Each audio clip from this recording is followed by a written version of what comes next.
North America has a long written and oral history of its beginnings, as part of what Europeans called the New World.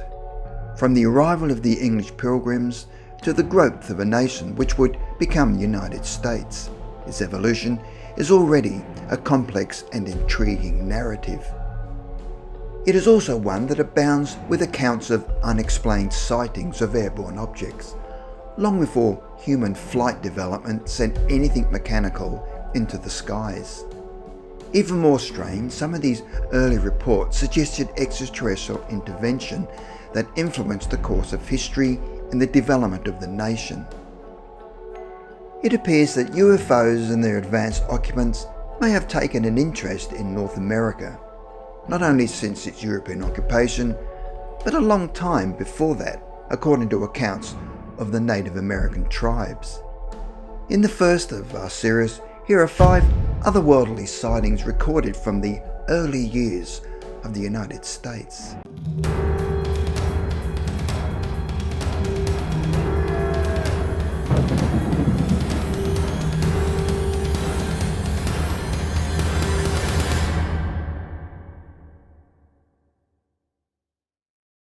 Number 5. George Washington, 1777. Anthony Sherman was a soldier located at Valley Forge during a bitter winter confrontation with the British. He later claimed that George Washington had disclosed to him that he had nightly visits from green-skinned warriors who were helping him. The green visitors were providing Washington with strategic intelligence about British troop positions and advising the best position for him to advance from. Researcher and author Quentin Bird claims to have accessed Washington's war diary and believes his personal accounts documented alien intervention. Washington also wrote that the visitors lived in a round glowing globe. It has previously been thought that his regular advisors were Native Americans wearing green war paint and that their home was a round tent of animal skins which glowed at night. However, there are also diary references to the globe hovering, moving location and at times disappearing.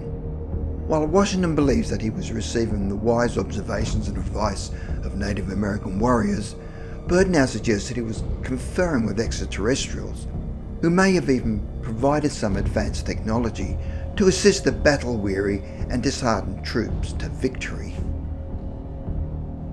Number 4. Thomas Jefferson, 1800. In 1800, Thomas Jefferson, then Vice President of the United States, was informed of a mysterious and astounding sighting in Baton Rouge, Louisiana. A reputable scientist called William Dunbar and others had witnessed a luminous flying object fitting the description of a supersonic aerial craft above them.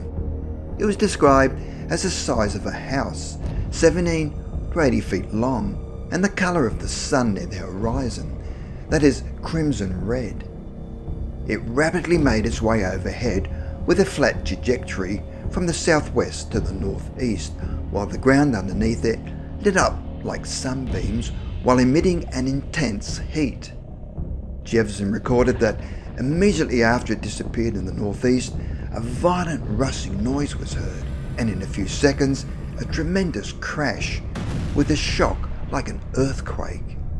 The area, when searched, revealed annihilated vegetation and scorched earth. The description of the flying object does not fit that of a meteorite, and now some suggest that Jefferson was reporting the phenomenon of breaking the sound barrier, something unknown at that time. Number 3. War of 1812. The year of 1814, following 2 years of armed conflict in the so-called Second War of Independence, saw the demoralised American side staring down a very decisive loss to the British. In a devastating incursion on US sovereignty, British soldiers invaded Washington, D.C., setting fire to the Capitol building, Treasury, the White House, which was then called the Presidential Mansion, and many other government buildings. As President Madison, the military and the government officials fled the Capitol, the fires grew and spread, stoked by the extremely hot and dry August weather, and continuing stocks of fuel added by the invaders. As despairing American troops and citizens looked on, their city's great buildings went up in flames. However, they were witness to a sudden miracle when a dramatic change in the weather conditions brought storm clouds and a torrential downpour of heavy rain. The thunderstorm had the power of a hurricane and was immediately followed by the sudden formation of a tornado, which was seen to head straight for the British occupation on Capitol Hill. So heavy was the lashing rain that the flames were soon extinguished, and the invaders retreated immediately. These troops, who were reluctant to do so, were left to their fate in the freak weather event, which had marked the crucial turning point in the conflict, and became known as the storm that saved Washington. As tornadoes are virtually unknown in Washington DC, some retrospectively attribute the incident to the work of supernatural forces, whether divine or an extraterrestrial intervention. Number 2, 1865, James Lumley. Several newspapers of the day publicised the experience of James Lumley, an elderly Montana fur trapper who witnessed an unfamiliar airborne object in the summer sky. He described the strange craft as a bright luminous body in the heavens, which was plainly visible for around 5 seconds before suddenly heading east and exploding. Another explosion was heard as it came crashing to the ground, appearing to discharge a strong wind like a tornado, which left the air smelling of sulphur. The next day, after trudging for 2 miles, Lumley found a cleared path in the forest by which he managed to track down the wreckage and inspect it up close. Lumley found the object on the side of a mountain and later reported that it had been an immense body which had broken into several pieces and felt like stone to the touch. Intriguingly, the pieces showed strange symbols which were obviously handcrafted and looked like hieroglyphics. There was also what looked like broken glass around the area, as well as a dark liquid which Lumley surmised had come from inside the UFO. The newspaper accounts certainly helped to popularise the notion of extraterrestrial visitors, pointing out that astronomers had long held that it is probable the heavenly bodies are inhabited. As no signs of extinguished life was found, they also theorised that aliens may have ended up wandering around Montana. Number 1, 1897, Aurora, Texas. Aurora, Texas had its own UFO crash 50 years before Roswell. During the years 1896 and 1897, there were many sightings of a mysterious cigar-shaped airship across the United States. More astonishingly, it was finally reported in the April 19, 1897 issue of the Daily Morning News that a strange metallic craft had come hurtling out of the sky over Aurora early one evening.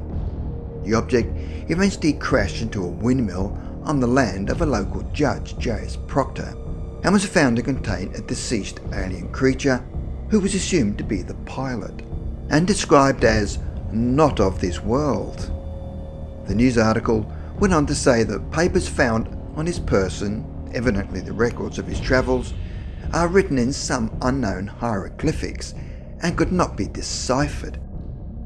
The pilot was buried with full Christian rites and buried in the nearby Aurora cemetery under an unmarked stone. Despite allegations by some of the story being a publicity stunt in order to revive the dying economy of Aurora, questions remain unanswered, such as the numerous sightings of a flying craft 7 years before the Wright brothers took to the air, and testimonies from the then children of eyewitnesses. In addition, the metal alloy and its method of processing found to have been used in the manufacture of the craft indicated extraterrestrial technology. In the 1970s, journalist Bill Case undertook an investigation and claimed to have found the burial site in the Aurora cemetery.